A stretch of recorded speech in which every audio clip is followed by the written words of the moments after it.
नमस्कार everyone लियन Holmes private limited सहित आपण माने रेगुलर जड़ित थिबारु आपण मानको अशेष अशेष धन्यवाद। चलंतु आज आम आपण मानकर गोटे रिक्वायरमेंट रो प्लॉट विजिट करी आसीबा।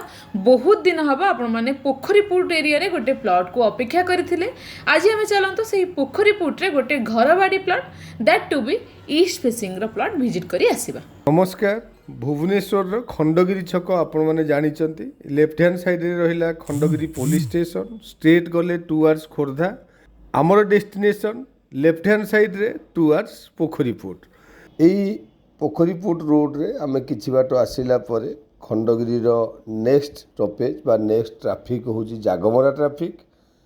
एई जागमरा ट्रैफिक क्रॉस करी आम आगू गले राइट हैंड साइड रे आसुची आईटीआर इंजीनियरिंग कॉलेज एंड आउ किछि बाट आगरे रहउची रिलायंस फ्रेश।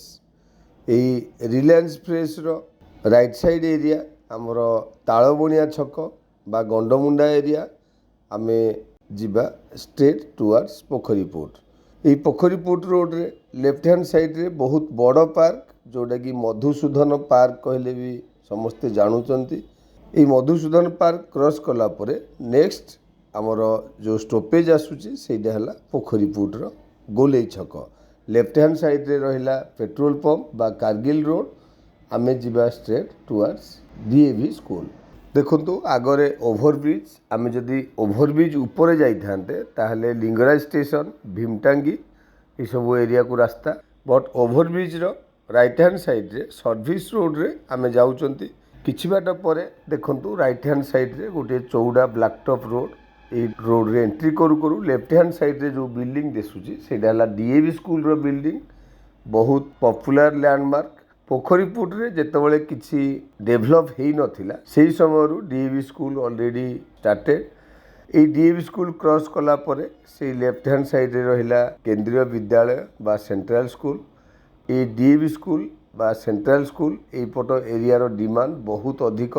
आमर डेस्टिनेटेड प्लॉट ए डीएवी स्कूल रु ओनली 700 मीटर्स जेहेतु नियरेस्ट टू एयरपोर्ट ए पोखरीपुट एरिया रो डिमांड बहुत अधिक। आज डेट रे पोखरीपुट रे वैकेंट लैंड आउ प्राय मिलुनी एंड जहाँ भी गोटे गोटे रीसेल प्रॉपर्टी आसुची कॉस्ट इज वेरी हाई। एठू आमे राइट टर्न करिवा राइट टर्न करू करू फ्रंट रे देखिए गोटे ओयो रो बोर्ड लगी से ओयो बोर्ड रु आमे लेफ्ट को टर्न करूचंती। ओनली तीनोटी प्लॉट पर फोर्थ प्लॉट आमर डेस्टिनेटेड प्लॉट देखंतु राइट हैंड साइड रे आमर डेस्टिनेटेड प्लॉट पाखरे आमे पहुंची सारलेनी। प्लॉट ऑलरेडी डिमार्केशन हेई सारिची। डेवलप्ड एरिया आपण माने टिके रोड को मार्क करंतु। रोड रो विड्थ बहुत कम ओनली 10 फीट रो रोड रो विड्थ आपण माने देखंतु। तीनोटी प्लॉट पर आमर डेस्टिनेटेड प्लॉट तीनोटी प्लॉट पूर्वरु वाइड रोड आमे पाई परिबा। एनीवे जेहेतु पोखरीपुट एरिया रे प्लॉट रो अवेलेबिलिटी नाही and comparison to other developed plot ई प्लॉट रो प्राइस भी बहुत कम अछि and very close to DAV school. आपण मानकु प्लॉट टी निश्चिंत भाव रे पसंद आसीबो। Thank you. आपण मान तो संपूर्ण लोकेशन टी विजिट कले। एठी हमर लैंड एरिया 2350 स्क्वायर फीट रो 35 फीट रो फ्रंटेज।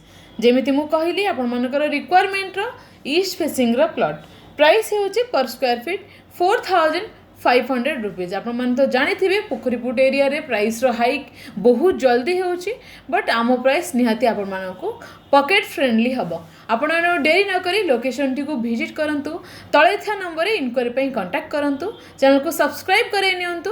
रेगुलर वीडियो रो अपडेट पाइबा पई ता सहित बेल आइकन मध्य प्रेस करंतु। आपण माने जदी बिफोर वीडियो कोनोसी प्लॉट रो अपडेट पाइबा को चाहउचंती ताले फॉलो आवर इंस्टाग्राम चैनल। जदी आपण मानको हमर वीडियो टी भलो लागुची do like share and comment. Thank you.